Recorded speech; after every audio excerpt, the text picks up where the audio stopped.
जावेद भट्ट कत्ल का के जो मुलजिम है, जो शूटर है, उसका पता लग गया है। अजहर नाम उसका, और पुलिस उसके करीब तरीन पहुंच चुकी है। जल्द गिरफ्तारी भी खबर जो है उसकी सामने आ जाएगी। इसके अलावा इसी केस में तोपों के रुख जो है वो मुसलसल कैसर भट्ट की तरफ है, जो कि बालाज फैमिली का करीबी दोस्त है। और जो तीफी भट्ट है उनकी जानिब से ये कहा गया था, उसकी जानिब से कहा गया था कि ये कैसर भट्ट ने सुलह में रुकावट डाली। और उस वक्त के बाद से अब तक सोशल मीडिया इस चीज़ पे भूल गया है कि जावेद भट्ट साहब का कत्ल हुआ था, मीर बालाज का कत्ल हुआ था, एहसन शाह का कत्ल हुआ था, मुजफ्फर का कत्ल हुआ था। उनके कातिल कहाँ हैं? अब वो लड़ाई किस चीज़ की चल रही है कि कैसर भट्ट था कि नहीं था। बहरहाल शूटर अजहर नाम है जी उसका, जिसके करीब पुलिस पहुंच चुकी है और किसी भी वक्त गिरफ्तार कर लिया जाएगा। ये वो शख्स है जिसने रक्षे पे जो है वो, जिसका रक्षा जो है जो उसने इस्तेमाल किया था वारदात के वक्त, जो सीसी कैमरे की फुटेज के अंदर भी आया था। और जब पुलिस तहकीकात करती हुई इस रक्षा के मालिक की तरफ पहुंची, जो कि गढ़ी शौ का रिहायशी है, तो पता लगा कि ये वो तो उसके पास तो रक्षा है और उसने वो रेंट पे दिया, वो सॉरी चलाने के लिए जो है वो ठेके पे देता है।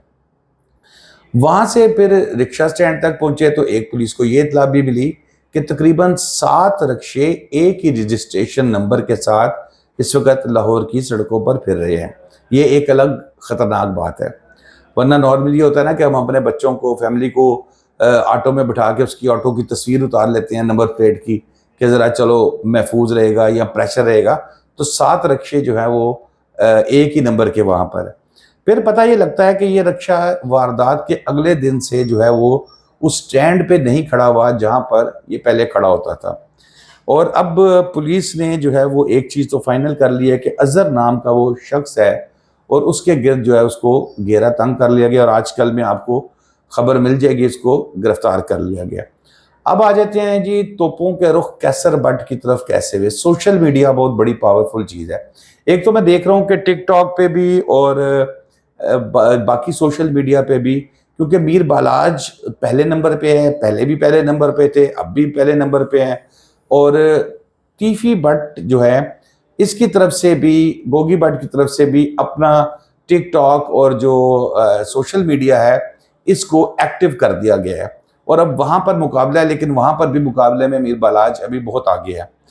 अब टारगेट किया जा रहा है टका वाले फैमिली के छोड़ के कैसर भट्ट की तरफ। इस पे जो मीर मसहब है उसका एक मैसेज भी आया है और उसमें बहुत सी चीज़ें उसमें बताई हैं, वो भी मैं आपसे शेयर करूंगा। वैसे तो मैंने आपको शॉर्ट्स के अंदर वो वीडियो जैसे ही मेरे पास आई थी, मैंने कहा था कि चलो मेरे आने से पहले पहले आप एक दफ़ा अच्छी तरह सुन लें कि वो मीर मसहब क्या बात कर रहा है। यहाँ पर मीर बालाज जो है वो दुश्मनी को लेकर नहीं चलना चाहता था। इसका तो तमाम लोग विटनेस हैं, उसके इंटरव्यूज़, उसके सारे, मैंने आपको बताया कि उसकी ख्वाहिश थी कि मेरे पास पैसा तो है, गाड़ियाँ हों, मैं रंग बिरंगी गाड़ियों में बगैर खौफ के फिरूँ और कोई किसी किस्म का डर ना हो। मैं ये दुश्मनियाँ नहीं पालना चाहता और इनको मिली भी थी। मीर मसहब हो गया, मीर फतेह हो गया, मीर बालाज हो गया, इनको वरसे में, इनकी विरासत में दुश्मनियाँ मिली थी। इनके दादा को मर्डर किया गया, इनके वालिद को मर्डर किया गया और अब फिर मीर बालाज को भी नहीं माफ किया गया। यहाँ पर जो कैसर भट्ट है, जो बालाज फैमिली के बहुत ज़्यादा करीब है, टका वाला फैमिली के बहुत ज़्यादा करीब है, और हर जगह पे आपको नज़र आता है कि किसी के मैसेज में तो उसको कैसर भट्ट को बड़ा भाई कह के बात करते हैं। ये साहब हैं कोई जी मियाँ बिलाल जमशेद साहब, और इन्होंने मुख्तलिफ जगहों पर इंटरव्यूज़ दिए और कुरान पाक भी उठाया कि जी मैं इस चीज़ की गवाही देता हूँ कि तीफी भट्ट की और मीर बालाज की सुलह जो है वो होने जा रही थी, फैमिली बहुत करीब आ गई थी। लेकिन आखिरी मीटिंग हुई जिसमें कैसर भट्ट था, और ये दोनों अहबाब जो ये बात कर रहे हैं, कैसर भट्ट पे इल्ज़ाम लगा रहे हैं, ये कैसर भट्ट के भाई इसरार भट्ट की बड़ी तारीफ़ कर रहे हैं। और कैसर भट्ट ने जाते जाते उन्होंने कहा कि तीफी भट्ट को ये कहा कि जनाब भट्ट साहब ये सुलह ना करना, ये ट्रैप है। तो जिससे फिर वो तीफी भट्ट जो है वो थोड़ा सा बदल गया, उसने ज़हन बदल लिया।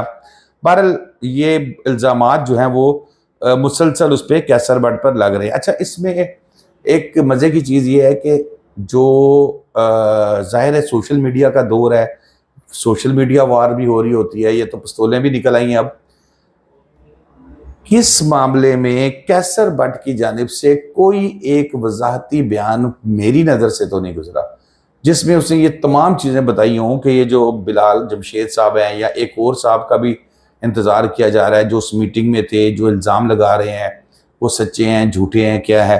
क्योंकि ये ज़रूरी है, अगर कैसर बट ये नहीं करेगा तो एंड ये होगा कि बालाज टका वाला फैमिली जो है उनके दिल में यकीनन ये खदशात पैदा होंगे कि क्या हम किसी और एहसन शाह के साथ तो नहीं चल रहे, किसी एक और एहसन शाह तो नहीं पाल रहे।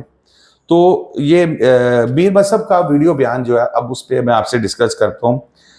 उसने कहा कि जिसमें इंसाफ की अपील की है, उसने सीसीपीओ को कहा है और फिर इल्ज़ाम लगाया कि तीफी और गोगी भट्ट जो हैं इन्होंने मेरे भाई के को जान से मारने की प्लानिंग की थी, इन्होंने उसको मार दिया। अब मुझे और छोटे भाई जो फतेह है, मीर फतेह, उसको भी मारने का जो है वो प्लानिंग कर रहे हैं। फिर उन्होंने कहा कि मैं बताना चाहता हूं कि मेरी और मेरे अहले खाना की जान जो है वो खतरे में है। 30 साल से सब कुछ बर्दाश्त कर रहे हैं, 30 साल बिल्ला ट्रका वाला, टीपू और फिर बालाज मीर, इनकी तमाम लोगों की। तीफी भट्ट से उन्होंने कहा कि दादा और बाप और भाई को मरवाया, इश्तिहारियों के ज़रिए उन्होंने दादा को मरवाया। 2010 में वालिद साहब जब एयरपोर्ट आए तो उनको मरवाया। 2024 में मेरे भाई बालाज को शहीद करवा दिया।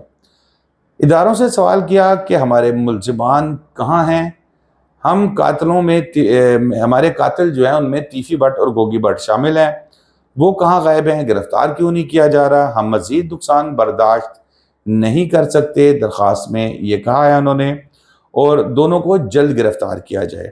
मुझे और छोटे भाई को मारने की प्लानिंग की गई और इसीलिए जो है वो शामिल किया गया। उन्होंने कत्ल में उनकी, जावेद भट्ट साहब के कत्ल में उनका नाम दिया। साथ ही वो ये कह रहा है कि एक पंजाब पुलिस का डीएसपी जो है वो सहूलतकारी कर रहा है।